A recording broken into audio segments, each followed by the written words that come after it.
Please like share and subscribe. Sankranti season ఉపయోగించుకొని 3 big movies అయితే మన ముందుకు వచ్చాయి భయ్య. బాక్స్ ఆఫీస్ వైజ్ ఎలాంటి రికార్డ్స్ క్రియేట్ చేసో ఒకసారి లుక్ వేసేద్దాం పదండి.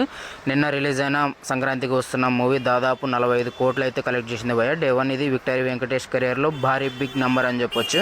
భారీ ఓపెనర్గా అయితే రికార్డ్స్ అయితే క్రియేట్ చేసింది. ఈ మూవీ మిక్స్డ్ టాక్ కాకుండా హిట్ టాక్ రాబట్టడం వల్ల ఇంకా కలెక్షన్స్ అయితే భారీగా పెరిగే అవకాశాలు అయితే ఉన్నాయి భయ్య. గేమ్ చేంజర్ మూవీకి అయితే మిక్స్డ్ రెస్పాన్స్ వచ్చింది.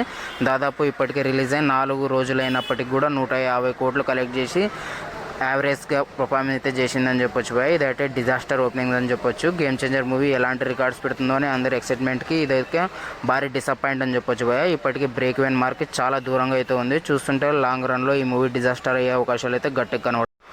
ఇంకా డాకు మహారాజ్ ఈ మూవీ అయితే సెన్సేషన్ అయితే క్రియేట్ చేస్తుందని చెప్పొచ్చు భయ. దాదాపు 2 రోజుల్లోనే 100 కోట్ల మార్క్స్ అయితే కలెక్ట్ చేసి రికార్డ్స్ అయితే బ్రేక్ చేసింది. బాలయ్య కెరియర్లో హైయెస్ట్ ఓపెనర్గా నిలబడింది అని చెప్పొచ్చు భయ. ఈ మూవీ ఎమోషనల్ సీన్స్ కానీ బాలయ్య గారి టాప్ మచ్ యాక్షన్ సీన్స్ కానీ అదిరిపోయాయి.